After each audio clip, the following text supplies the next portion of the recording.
And in the Facebook group, Stained Glass Tips and Techniques, this is one of our challenges that I had put out there for Breaklines. And so I promised everybody that I would show you my results. This pattern is available in that group under the files section and also under the topics called challenges, I believe it is right now. So this is what I used. I just stood here for the last, I don't know, maybe hour, not quite. I didn't use a computer. I just printed off the PDF that's out there, which is what this is, this sheet there. I had a ruler, some whiteout of some kind, either tape or the liquid, a big eraser, a mechanical pencil, and a Sharpie. And I haven't used the Sharpie yet. So this is what I came up with just some ideas. The whole idea of sorry, let me zoom. There we go. The whole idea of this exercise that was out there was to get you thinking about how to add your break lines onto stained glass. Feel free to use this pattern. This is a pattern that I actually use for my beginning students. It's one of them as an option. It's really nice because it's not too many pieces. You can use scrap glass. It's based actually on an 8-inch square. When I PDF'd it, it reduced it down a little bit. So if I was you, I would actually just trace the heart and then draw an 8-inch square. So if you want to add a border, you can work with easy numbers to work with, 1-inch lines or whatever. So the square should have come out at an 8-inch. And that way you can add a 1-inch border around it. You can, let me go grab some here real quick.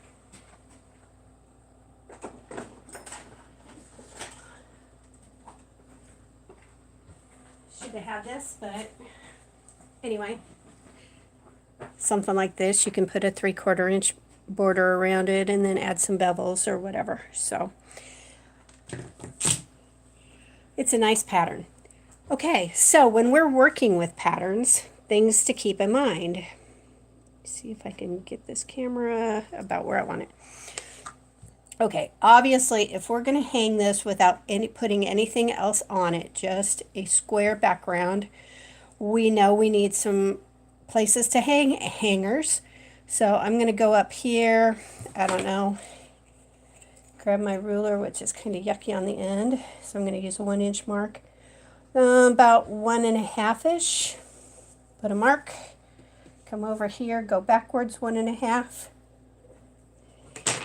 And this is where I'm going to have my hangers. So I'm going to start there. The other thing you need to look at the pattern is there any sharp points that a glass can't work around? And in this case, this point down here. So I know I need a break line somewhere coming across this or dissecting this. In this case, just a real simple straight line. Other things to keep in mind, are there any narrow points that's going to be difficult to break? Well, if we add just a straight line here and a straight line here, we could get away with just those breaks. We could. This makes me a little nervous. I like to keep it about a finger's length on mine, about 1/4 inch or so. So to me, chances are if you try to cut this whole piece out, you may be able to do it, but why frustrate yourself? Let's just put a break line in there. And typically I would measure down again. That happens to be 1.5 inches. So I would just measure across there. Okay, so that ends up being a nice simple pattern with the break lines in it that you could get done. And that's what I started off as an example with, something like that. You could add a little bit more decoration just by adding a second break line here. Maybe moving this one up a little bit or putting 3 in it. It really doesn't matter. Same with down here. If you want a little bit more, just add a couple more. And of course I would use my ruler and measure those out. But the whole exercise is to get you thinking. Is just to get your mind flowing and not thinking, so just draw. You can perfect these later. Okay, so And you'll see I use my eraser a lot. You know, like I said, I would literally go in, measure that out, use a straight line, and then when I'm all happy with it, then I would go back with my marker and highlight my final lines. Okay, so here's a first variation, just a real simple lines. These, by the way, make great gifts, especially those last minute like wedding or anniversary gifts, because you can use up some of those scraps. You can get it done in like a couple hours or so. You can make it as fancy as you want or not. You can put borders around it, bevels around it, etc. Okay, now this one, I just simply took the center heart and I just exploded it around it. And again, if I would do this, I was just doodling, literally. If I was doing this, I would take my ruler and I would measure out like an inch all the way around, and I would mark it with my pencil, or however, you know, if you wanted 3/4 of an inch or whatever, I would literally mark it, and then from point to point, I would fill that in. You can see I'm a little narrow right here. So anyway, and then I, again, just randomly, I knew I needed a break line here. I knew I needed a spot for hangers. So I put those in. I knew I needed something here because this was a weird spot. So I added a break line there. And then literally I just kind of went around and guesstimated about every inch, inch and a quarter, something like that. I didn't use my ruler. I could tell this one's off a little bit. So I can go in and move that. Doesn't matter. You know, it's yours. And then, you know, you could literally measure it out, inch and a half, inch and a half, inch and a half. I'm pretty close to those. And then again, go in with your marker when you like it. Figure out where your final line is. Grab your color pencils. Okay, so you get the idea. So there's another idea for a pattern. And literally, this is all I did. I just stood here and doodled around the heart. Okay. So there's another idea. This one, I thought it would be kind of neat to put, you can see all my eraser lines there. Let me show you up close. I started off doing like a daisy, like it was sitting on a daisy. And then I decided there was too many petals in there, and so I erased those, and they were too big, so I erased those. And I just kept messing with it. I decided I kind of like the scalloped instead of individual petals. So I took those lines out. You can really see I did a lot of erasing. And then I wanted some green or some ribbon or something, and so I just drew a line. I put a twist in it there. I ran it off the page. I like to be a little more organic, and so I run it off the page. I come back, I twist it again. I know I need a spot up here for jump ring, so that's what I was intending, wherever it ends up. I don't know. I may have to adjust those lines a little bit, but that's my thought there. And again, if I put borders around this, the jump lines aren't as critical, but you still need some kind of break line up here. Okay, and so there's an idea. Again, so once I got done with my design, I just took my whited out the part that the flower was covering up.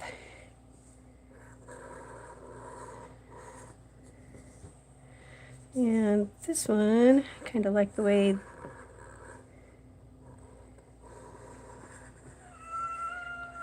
hello.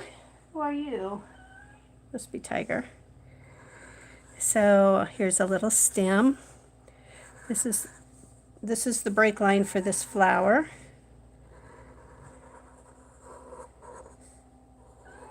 So again, you can see how many times I redrew and kind of covered up and erased and redrew. And okay, so there's my final flower. Now, one of my favorite tools or my colored pencil box, because then I can say, okay, I know I want this green. I think I'll do the flower yellow, and while I do that, I can put in the grain lines, kind of get an idea. Do I like it? Do I not?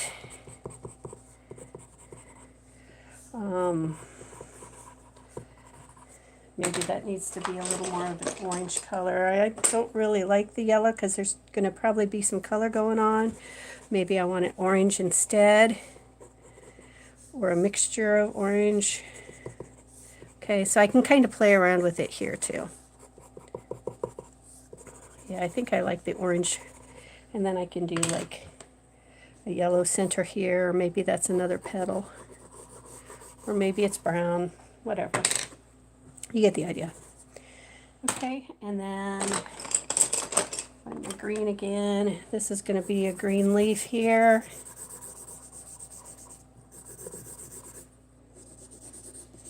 And I'm just kind of coloring it the same grain direction. Yeah, let's make this a leaf. Thought about maybe a ribbon.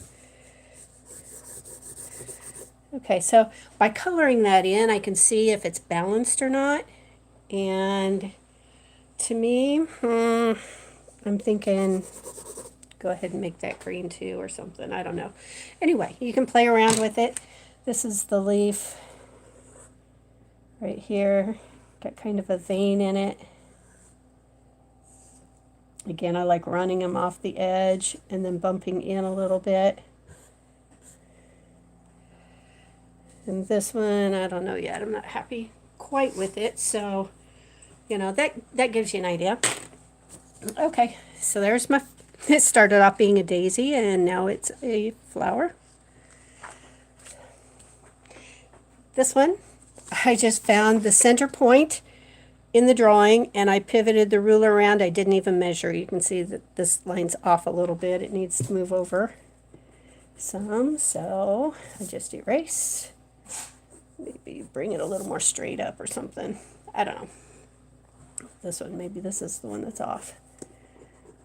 Just eyeball it until you like it. Yeah, I like the rainbow. I like the little sunbeams coming out.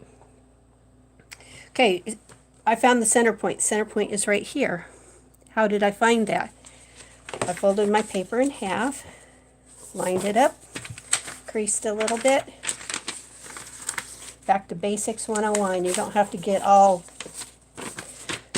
mathematical, okay? So where the 2 points meet, there's my center point. So I literally just took my ruler on this one, I believe I did, and just drew those lines. Moved it a little bit. Again, if you want to be exact, again, finding my center point, drew a line, drew a line. If you want to be exact, you can measure it out and get your protractor and yada yada yada. I would do a little bit more designing on this before I would give it out to a real pattern, because I'm a little more of a perfection like this. I notice that these points are going into the corner. I'm not crazy about that. I don't like meeting in corners unless they all meet in corners. A little more symmetrical. What you could do is get a side that you liked, and then fold it over with your Sharpie marker, trace it, and then you can see through it and trace the other side. So it's absolutely symmetrical. You don't have to make this complicated. Okay, so there's sunbeams. This one, I just randomly, literally, started drawing lines. I just sat here, didn't even think about it. I just said, okay, I'm going to have a line here, a line here, a line here. This block's too big, so let's put a line here. Or you could literally do like brickwork type of stuff and lay it out in some kind of herringbone pattern or whatever. So again, just absolutely random patterns. Just make sure you don't end up with any weird corners that you can't cut. Again,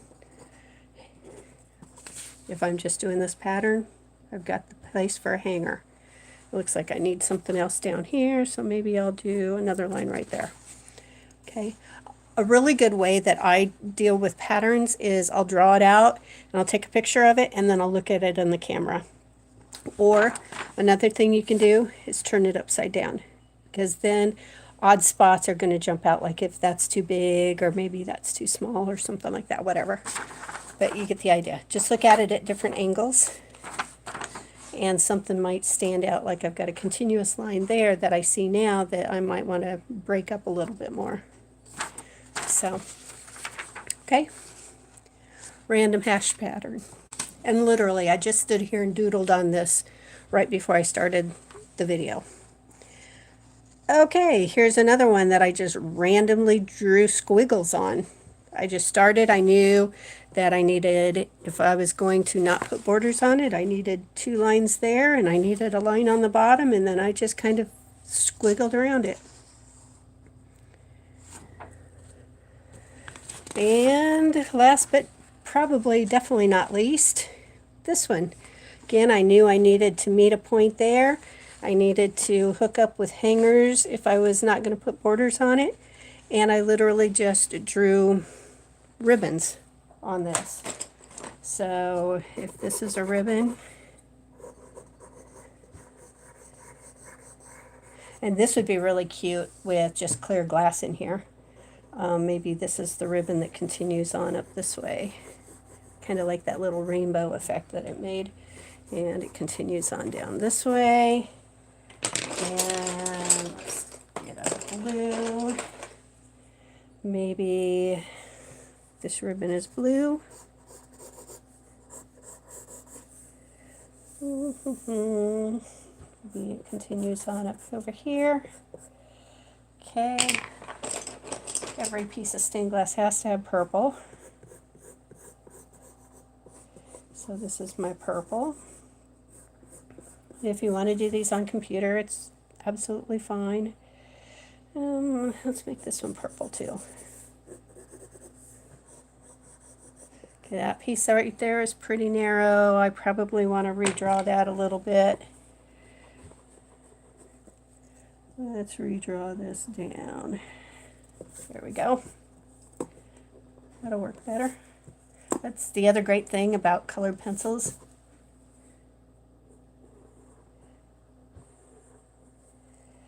Is you can erase them. Where was I? Okay, colored pencil. Again, I ran it off the edge there.